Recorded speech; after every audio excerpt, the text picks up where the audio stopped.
Assalamu alaikum. Before you start the program, I would like to invite Abu Bakr Sahab to recite the Quran. أعوذ بالله من الشيطان الرجيم. بسم الله الرحمن الرحيم.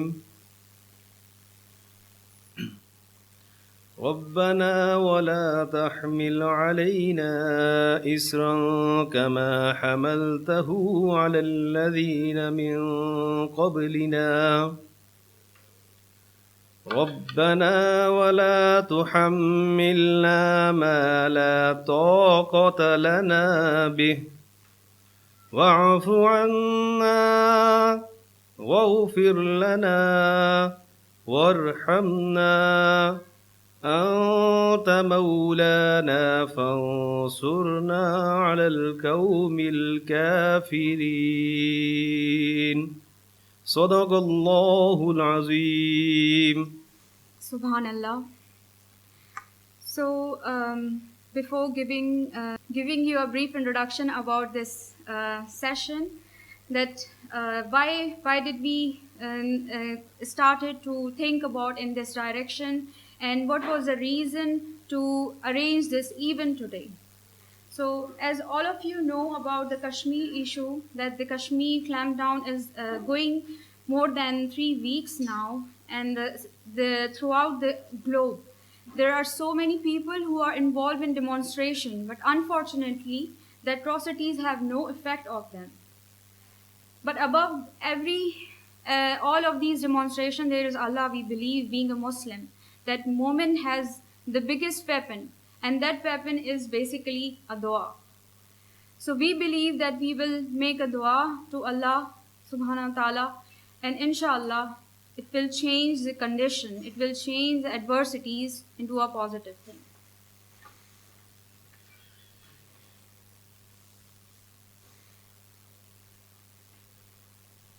Including this, we really, before moving towards the dua, we really need to understand what is the Kashmir issue, what are the calamities Muslims are facing across the globe, what could be the impact of solidarity, and how we can make the impactful solidarity and we can support our Muslim brothers.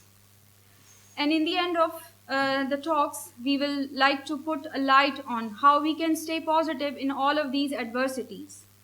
So, before starting, to start our program, first of all, I would like to invite Dr. Arif Kasana to put a light on this Kashmir issue. Thank you. یہ بہت اہم موقع ہے کہ اس موقع پہ ہم یہاں پہ کھڑے ہیں. جو انہوں نے بات کی کہ مسئلہ کشمیر ہے کیا، میرے اپنے خیال میں ہمارے پڑھے لکھے لوگ، ایون کہ جو لوگ کالمز لکھتے ہیں، جو پروفیسرز ہیں، جو پولیٹیشنز ہیں، جو گورنمنٹ آفیسرز ہیں، وہ کشمیر کے مسئلے کو بالکل نہیں سمجھتے. یہ میں پوری ذمہ داری سے یہاں کہہ رہا ہوں، اور ابھی آپ کے سامنے جب باتیں آئیں گی تو بہت سی باتیں آپ لوگوں کے لیے بھی نئی ہوں گی کہ ہم نے پہلے تو نہیں سنا، لیکن یہ حقائق ہیں اور یہ فیکٹس ہیں. اور زیادہ سے زیادہ لوگ یہ سمجھتے ہیں جی کہ کشمیر ہندوستان اور پاکستان کے درمیان مسئلہ ہے، اور کشمیر جو ہے وہ پاکستان کو ملنا چاہیے، یہ پاکستان کا حصہ ہے، ہندوستان میں اس پہ قبضہ کیا اور اس کو ہم نے لے کے پاکستان بنانا ہے. زیادہ سے زیادہ لوگ یہ سمجھتے ہیں کہ کشمیر یہ ہے. ان لوگوں کو کشمیر کی ہسٹری اور پھر ساتھ ہی ابھی دوبارہ یہ شروع کہتے ہیں جی کشمیر تقسیم ہند کا نامکمل ایجنڈا ہے. یہ ہمارے بہت سے لوگ بھی کہہ رہے ہیں. تو پہلی چیز تو یہ سمجھ کہ تقسیم ہند کا ایجنڈا کیا تھا، اس سے پھر بات سمجھ آ جائے گی. جب تک کسی مسئلے کی آپ کو سمجھ نہیں ہوگی، آپ کسی سے بات نہیں کر سکتے. آپ کسی جگہ جا کسی سویڈش سے بات کریں یا اپنے بچوں سے بات کریں، وہ پوچھیں گے جی کیا what is the Kashmir dispute, you don't know what is the Kashmir, what is the basis, what is the back ground.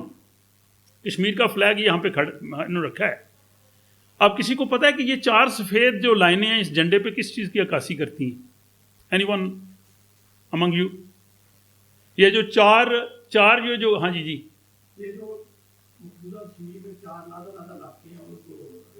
نہیں، یہ 4 لائنیں اس کی لی نہیں ہیں.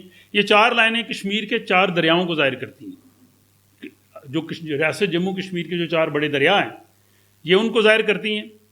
اور جو 4 اس پہ جو لائنیں ہیں گرین لائنز، وہ کشمیر کے 4 خطوں کی عکاسی کرتی ہیں: جموں، کشمیر، لداخ اور گلگت بلتستان۔ ہمیں یہ بھی نہیں پتا کہ آزاد کشمیر کی گورنمنٹ کیوں بنی تھی، کب بنی تھی، who was the founder of this government, what was the اس کا کیا تھا، ایجنڈا کیا تھا۔ تو یہ چیزیں انڈرسٹینڈ، میں بریفلی جاؤں گا لمبے موضوع کو شارٹ کرتے ہوئے۔ تو سب سے پہلی چیز یہ کہ اگر یہ تقسیم ہند کا نامکمل ایجنڈا ہے، یس اٹ از۔ جب آپ کو پتہ ہے کہ ہندوستان، جب میں ہندوستان کی بات کروں گا تو اس سے مراد یہ ہوگا کہ جس میں پاکستان، بنگلہ دیش، یہ سارا جو پرانا ہندوستان تھا، اور بھارت ہے جو اس وقت کی جو گورنمنٹ ہے، اس کو ہم بھارت کہیں گے۔ تو ہندوستان وہ سارا تھا، جیسے علامہ اقبال نے کہا تھا نا کہ سارے جہاں سے اچھا ہندوستان ہمارا، تو اس سے مراد وہ ہندوستان ہے پورا۔ آپ کو پتا ہے کہ اس پہ انگریزوں کی حکومت تھی۔ جب انگریز جا رہے تھے تو آخر میں 3 جون 1947 کو تقسیم ہند کے منصوبے کا اعلان کیا گیا۔ انگریزوں نے اعلان کیا جب ایٹ دی اینڈ ہم ہندوستان اور پاکستان، بھارت اور پاکستان میں تقسیم کر کے ہم جا رہے ہیں۔ 3 جون 1947 کا جو منصوبہ تھا، اس وقت یہ آپ کو سب سے پہلے سمجھنے کی ضرورت ہے کہ اس وقت جو ہندوستان تھا، پورا بر صغیر تھا، اس کی پوزیشن کیا تھی۔ کیونکہ اہل علم بیٹھے ہیں اجتماع میں، میں یقین رکھوں گا کہ وہ بڑے انہماک سے اور ان کی معلومات میں ضرور اضافہ ہوگا۔ اگر کسی کو ریفرنس چاہیے تو وہ ڈیفینیٹلی میں آئی کین پرووائڈ دیم۔ اس وقت جو ہندوستان کی پوزیشن تھی وہ 2 طرح کا انڈیا تھا، 2 types. One was the British India, directly govern by the British government, جس کو برطانوی ہند کہتے تھے، British India. The second was Indian India, جس کو دیسی ریاستیں تھیں، جس کے ریاستوں کے حکمران انڈیپینڈنٹ تھے، برٹش گورنمنٹ کے ساتھ ان کا الحاق تھا۔ 3 جون 1947 کا جو منصوبہ تھا، that was about the British India, کہ برٹش انڈیا کو 2 مملکت میں ڈیوائڈ کر دیا جائے۔ اس میں پنجاب ہے، بنگال ہے، یو پی ہے، سی پی ہے، سندھ ہے، یہ برٹش انڈیا تھا۔ جو انڈین انڈیا تھا، جس کو دیسی ریاستیں، وہ 565 کے قریب دیسی ریاستیں تھیں، جس میں حیدرآباد بھی تھی، جموں کشمیر تھی، اس کے بعد یہ بہاولپور تھی، کلات تھی، یہ جوناگڑھ تھی، چھوٹی موٹی۔ یہ ان جو علاقے پاکستان یا ہندوستان کی طرف جا رہے تھے، ان کا تعین ہوا تھا 1946 میں جو انتخابات ہوئے تھے۔ ان انتخابات میں جہاں مسلم لیگ جیتی تھی وہ علاقے پاکستان میں جائیں گے، جہاں پہ کانگریس جیتی تھی وہ انڈیا میں جائیں گے۔ لیکن جو دیسی ریاستیں تھیں 565، ان میں انتخابات نہیں ہوئے تھے۔ اسی طرح ریاست جموں کشمیر میں مسلم کانفرنس نہیں، آل انڈیا مسلم لیگ نہیں تھی۔ کشمیر میں آل انڈیا مسلم کانفرنس تھی، مسلم لیگ نہیں تھی، اس لیے مسلم لیگ دیسی ریاستوں میں نہیں تھی۔ یہ بہت امپورٹنٹ پوائنٹ، ہمارے پڑھے لکھے لوگ، بلکہ جو فارن آفس میں لوگ ہیں وہ بھی ان چیزوں کو نہیں سمجھتے، اور جو کالم لکھنے والے وہ بھی نہیں سمجھتے۔ تو اس وقت جو ڈویژن ہونی تھی، جو دیسی ریاستیں تھیں، ان کے حکمرانوں کو یہ اختیار دیا گیا تھا کہ آپ فیصلہ کر لیں اپنے پاکستان کے ساتھ ملنا ہے، ہندوستان کے ساتھ، بھارت کے ساتھ ملنا ہے، یا آپ نے انڈیپینڈنٹ رہنا ہے۔ 3 جون 1947 کا بھی آپ گوگل کر کے اس کو چیک کر لیں، جو بھی آج کل تو بڑا آسان ہے چیک کرنا۔ بات کرتے کرتے اگر کوئی بات غلط لگے، آپ immediately you can check it. اچھا، اسی لیے جو ریاست جموں کشمیر تھی، یہ سب سے بڑی ریاست تھی۔ حیدرآباد چھوٹا تھا، اس کے بعد اور کچھ ریاستوں نے کہا جی ہم نے انڈیا کے ساتھ جانا ہے، کچھ نے ہمیں پاکستان کے ساتھ جانا ہے۔ اب ریاستوں نے جو الحاق کا فیصلہ کرنا تھا، اس میں مذہب کا کوئی تعلق نہیں تھا۔ جو حکمران تھا، راجا تھا، اس کی مرضی تھی۔ مثلا جوناگڑھ کی ریاست کی آبادی اکثریت ہندوؤں کی تھی، حکمران مسلمان تھا۔ یہ ذوالفقار علی بھٹو بے نظیر کے جو پردادا، یہ Shah Nawaz, he was the prime minister, انہوں نے کہا جی ہم نے پاکستان سے ملنا ہے، ٹھیک ہے۔ پاکستان نے ان کا الحاق قبول کیا، حالانکہ اکثریت آبادی ہندو کی تھی، جانا تو اس کو انڈیا کے ساتھ چاہیے تھا۔ پاکستان ایکسیپٹڈ، وہ الگ بات ہے، انڈیا نے اس پہ قبضہ کر لیا۔ اور جب تک میں اسکول پڑھتا رہا ہوں، ہمارے نقشے کے ساتھ جوناگڑھ مناور سائڈ پہ آتا تھا، اب انہوں نے بند کر دیا۔ مجھے سمجھ نہیں آتی کہ گورنمنٹ پاکستان نے یہ پالیسی کب تبدیل کی، آئی ڈونٹ نو، بہرحال۔ اور اسی لیے اگر آپ تھوڑا سا اور ہسٹری میں جائیں، آپ آج کا ہسٹری کا لیکچر بھی اس لحاظ سے، 1930 کا جو علامہ اقبال کا خطبہ الہ آباد ہے، اس میں کشمیر کا کوئی ذکر نہیں ہے، نتھنگ اباؤٹ کشمیر۔ انہوں نے پنجاب کی بات کی ہے، انہوں نے آسام کی بات کی ہے، انہوں نے سندھ کی بات کی ہے، شمال مغربی۔ کیوں؟ کشمیر برٹش انڈیا میں تھا ہی نہیں، اس لیے اس میں ذکر نہیں ہے۔ اور اسی طرح 1940 کی جو قرارداد لاہور ہے، جس کو قرارداد پاکستان کہتے ہیں، اس میں کشمیر کا کوئی ذکر نہیں ہے۔ گھر جا کے دیکھ لیں، یا اگر آپ جائیں مینار پاکستان، وہاں پہ لگی ہوئی اوریجنل۔ کیوں ذکر نہیں ہے؟ اس لیے کہ یہ برٹش انڈیا میں تھا ہی نہیں، یہ دیسی ریاستیں تھیں، یہاں کے حکمران انڈیپینڈنٹ تھے۔ انہوں نے ڈیسیژن کرنا تھا۔ اب اس ڈیسیژن کے مطابق جیسے میں نے کہا کہ حیدرآباد کی باری آئی، حیدرآباد کی اکثریت جو تھی ہندوؤں کی تھی اور مسلمان حکمران تھا نظام حیدرآباد۔ نظام حیدرآباد نے کہا جی ہم نے انڈیپینڈنٹ رہنا ہے، نہ میں نے پاکستان سے ملنا نہ انڈیا نے۔ ہی ڈکلیئر ہز انڈیپینڈنس، اور وہ 13 مہینے انڈیپینڈنٹ ملک کے طور پہ رہا۔ اس کے جو امبیسڈر تھے مشتاق محمد، وہ پاکستان میں امبیسڈر تعینات ہوئے۔ انہوں نے بڑی اچھی ایک کتاب لکھی ہے، ہلوندہ لائبریری میں ہے، اگر کوئی پڑھنا چاہے وہ پڑھ سکتا ہے، حیدرآباد کی داستان خنچگاں، پوری تفصیل انہوں نے لکھی ہوئی ہے۔ قاعدہ پاکستان نے بھی ایکسیپٹ کیا اس کو۔ تو یعنی انگریزوں کے جانے کے بعد بر صغیر میں 2 ملک نہیں بنے تھے، 3 بنے تھے، پاکستان، بھارت اور حیدرآباد۔ اب بات رہ گئی کشمیر کی، جس پہ ہم نے بات کرنی۔ کشمیر کا معاہدہ تھا برٹش انڈیا کے ساتھ، جس کو اسٹینڈ اسٹل ایگریمنٹ کہتے ہیں۔ اس نے انڈیا سے کہا جی میں آپ سے وہی معاہدہ کرنا چاہتا ہوں جو میرا برطانوی انڈیا کے ساتھ ہے۔ بھارت نے کہا کہ نہیں، آپ پہلے ہمارے ساتھ الحاق کریں گے تب ہم کریں گے۔ انہوں نے یہی بات پاکستان سے کی، پاکستان ایکسیپٹڈ۔ 12 اگست 1947 کو کشمیر کا پاکستان کے ساتھ اسٹینڈ اسٹل ایگریمنٹ ہو گیا۔ قائد اعظم نے ایز اے گورنر جنرل اس پہ سائن کیے۔ اور آپ کو پتہ کہ پاکستان بننے کے بعد ریاست جموں کشمیر میں 14 اگست کو پوری ریاست میں پاکستان کا پرچم لہرایا گیا یونین جیک کی جگہ پہ، اور چراغاں کیا گیا، اور مہاراجا نے خود پاکستان کے پرچم کو سلامی دی۔ یہ تو ہماری نااہلی ہے کہ وہ الحاق کیوں نہیں ہو سکا، اس پہ تحقیق ہونی چاہیے۔ کشمیر ملا، ہاتھ سے گیا۔ اس میں پھر یہ جو فیڈرل محکمے تھے، ریل تھا، خوراک تھی، مواصلات تھے، یہ پاکستان کو مل گئے۔ سیالکوٹ سے ریل جموں جاتی تھی، میرا تو گھر ہی وہ اس کے بالکل سامنے تھا سیالکوٹ میں، وہ ریل بند کر دی گئی مہینے بعد۔ خوراک کی سپلائی بند کر دی گئی۔ کیوں کی گئی؟ یہ کوئی اس پہ غور تو کرے۔ اور پھر قبائلی حملہ کروا دیا گیا جس کی ضرورت نہیں تھی، اور اس قبائلی حملے نے کشمیر کو تقسیم کر دیا۔ اب اس کے بعد اسی ڈویژن کے ہی موقع پہ قائد اعظم سے پوچھا گیا کہ what's your opinion about the states whether they have to choose India or Pakistan? He said no. Pakistan time 17 June 1947 net پہ دیکھیے، مل جائے گا، ورنہ میں آپ کو دے دوں گا۔ ہیڈ لائن قائد اعظم کی، states can choose to be independent, option not limited India to Pakistan. تو اس لحاظ سے اگر سمجھنے کی ضرورت ہے کہ کشمیر کا مسئلہ وہاں کے عوام کے حق کے خود ارادیت کا مسئلہ ہے۔ یہ مسئلہ پاکستان اور ہندوستان کے درمیان علاقے کے تنازع کا مسئلہ نہیں ہے۔ اب یہ علاقے کا تنازع بنا کیوں؟ یہ بھی وجہ کی۔ اب پاکستان خود، ہمارے فورن آفس والے بار بار کہتے ہیں جی یہ 2 طرفہ تنازع نہیں، یہ عالمی تنازع ہے۔ 2 طرفہ تنازع ہم نے خود بنایا۔ پہلی ریزولوشن 12 اگست 1948 کو UN کی آئی، سیکورٹی کونسل ریزولوشن، لکھیں گوگل میں، 12 اگست 1948۔ اس میں کہا گیا جی کہ ریاست سے پاکستان اپنی ساری فوج باہر نکالے گا، Hindustan a bulk of majority of forces باہر نکالے گا، اس میں پلیبیسائٹ ہوگا، کشمیری سے پوچھیں گے آپ پاکستان سے جانا چاہتے ہیں، ہندوستان سے جانا چاہتے ہیں یا آزاد رہنا چاہتے ہیں، ٹھیک۔ اب یہ تھا انٹرنیشنل عالمی تنازع۔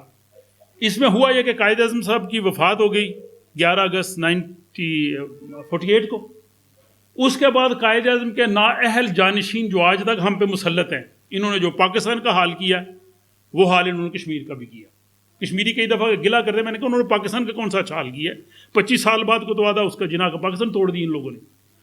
ان لوگوں نے نئی ریزولوشن لے کے آئے 5 جنوری 1949، جس میں اس کو انہوں نے کہا جی کہ اس میں ہم دونوں پاکستان اور ہندوستان کے درمیان ان کا ڈیسیژن ہوگا۔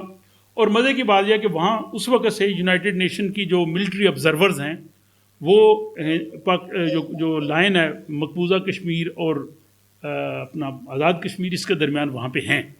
سویڈن کے بھی ہیں شروع سے، ابھی بھی سویڈن کے 5 فوجی وہاں پہ ہیں موجود۔ اب اس مشن کا نام کیا ہونا چاہیے تھا؟ یونائٹڈ نیشن مشن ان کشمیر ہونا چاہیے تھا نا، کیونکہ وہ کشمیری ہے۔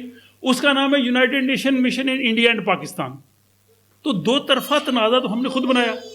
پھر اس کے بعد جب تاشکند معاہدہ آیا، ابھی اس میں چونکہ سیکنڈ پارٹ میں بھی کچھ میں نے باتیں کرنی ہے، لیکن اس میں کشمیر کو کھونے کے پاکستان نے اتنے مواقع ضائع کیے۔ پہلا جب مہاراجا نے الحاق کر لیا تھا کشمیر کا پاکستان سے، تو یہ الحاق کیوں آگے نہیں چل سکا؟ ریل کس نے بند کی؟ خوراک وہاں سپلائی کس نے بند کی؟ 1 نمبر 2، کوئی یہ بتائے کہ قبائلی حملہ کیوں کرایا گیا؟ جب ایک بندہ آپ سے سائن کر رہا ہے تو آپ اس کو اب مارنا شروع کر دیں، ریئیکشن ہے کیوں؟ وائی؟ قبائلی حملہ کیوں؟ یہ چودھری غلام عباس نے بھی اور کیچ خورشید صاحب نے بھی بعد میں لیاقت علی خان سے بھی پوچھا کہ قبائلی حملہ کیوں کرایا گیا. 2. تیسرا، لیاقت علی خان کے فوت ہونے کے بعد، شہادت کے بعد، وہ وقت تھا سیکورٹی کونسل میں 48 to 58، 10 سال میں کشمیر کا مسئلہ حل ہو سکتا تھا. اس وقت سلامتی کونسل میں نیا مسئلہ تھا، شور و غل تھا. آپ کو پتہ ہے یونائٹڈ نیشن کے جو سیکنڈ سیکرٹری جنرل ہے، ہی واز سویٹ، داگ ہیمرشولد. یہ 1000 کراؤن کا جو کرنسی نوٹ ہے اس پہ اس کی تصویر ہے. He was the second secretary general of the United Nations. اس نے بڑی کوشش کی، فضائی حادثے میں بیچارے کی ڈیتھ ہو گئی. 10 سال میں پاکستان میں اس نے کچھ نہیں کیا. 1962 میں انڈیا اور چائنا کی لڑائی ہوتی ہے، آپ کو پتہ ہے. چائنا نے خوب پھینٹی، اور وہ اوپر کشمیر کی طرف ہی ہوئی. یہ میجر صاحب بھی جانتے ہیں، آرمی میں رہے ہیں. اس میں جناب چائنا نے کہا پاکستان کو یہ موقع ہے. That was a time. آپ کو پتہ ہے پاکستان نے کیا کیا اس کے جواب میں؟ ہمارے صدر پاکستان فیلڈ مارشل ایوب صاحب نے انڈیا کو دفاعی معاہدے کی پیشکش کی. اس نے کہا جی ہم آپ کو مشترکہ دفاع کی پیشکش کرتے ہیں. انڈیا کیا ہوز اگینسٹ، کس کے خلاف؟ اس نے کہا جی اگر کوئی بھی سب کانٹیننٹ پہ باہر سے حملہ کرے گا ہم مل کے لڑیں گے. یہ تھا، اور یہ 62 میں کیا ہے. 3 سال بعد ان کو جوش آیا، انہوں نے آپریشن جبرالٹر اپنے فوجی داخل کر دی لڑنے کے لیے. 65 کی جنگ شروع کی. ابھی یوم دفاع بھی منایا. مجھے تو یہ سمجھ نہیں تھی کہ جنگ ہم نے شروع کی. We started it. جب آپریشن جبرالٹر اگست میں انہوں نے شروع کیا، بعد میں تو 6 ستمبر کو اس نے تو حملہ کرنا ہی تھا. پہلے تو ہم نے شروع کیا نا، چھمب جوڑیاں، اور پاکستان کی ایئر فورس جو ہے حملے کرتی رہی. اس کے بعد جنگ ختم ہو گئی. اب معاہدہ جا کے تاشکند ہوا. تاشکند سے کیا ملا پاکستان کو؟ What we gain. اور اس معاہدے میں کشمیری شامل نہیں. بھائی جن کے لیے لڑائی ہو رہی ہے ان کو تو اس میں شامل کرو. اس کے بعد 71 کی وار ہوئی، وہ تو ظاہر ایسٹ پاکستان پہ ہوئی، اور اس میں بھی جو معاہدہ ہوا اب اس میں پاکستان نے آ کے یہ کیا. ٹھیک ہے، اس میں مجبوری بھی تھی. پھر بھی میں سمجھتا ہوں کہ بھٹو صاحب بڑے مشکل حالات میں گئے تھے، لیکن اس میں یہ کہا جی کہ ہم کشمیر کو آپس میں بیٹھ کے حل سالو کریں گے. یہ ہمارا 2 طرفہ معاملہ ہے. اب اس لیے دنیا کا کوئی ملک بھی کشمیریوں کے حق خود ارادیت کی بات نہیں کرتا. کوئی ملک نہیں. وہ یہ جس مرضی ملک کی اسٹیٹمنٹ پڑھ لیں، وہ یہ کہ دونوں آپس میں بیٹھ کے کریں زیادہ سے زیادہ. ادروائز وہ خاموش ہے. زیادہ تر تو یہ کہتے ہیں کہ یہ انڈیا کا جو انٹرنل معاملہ ہے. تو میرا خیال ہے کہ اس پارٹ کا میرا ٹائم اب ختم ہو رہا ہے. اس کے بعد اگر دوبارہ موقع ملا تو پھر میں اس کو کنٹینیو کروں گا کہ یہ مسئلہ آج تک حل کیوں نہیں ہو سکا اور اس کے پاسبل سلوشن کیا ہے. Thank you very much. Thank you so much, Arif Hussaina Sahab, for this detailed introduction about this issue of Kashmir.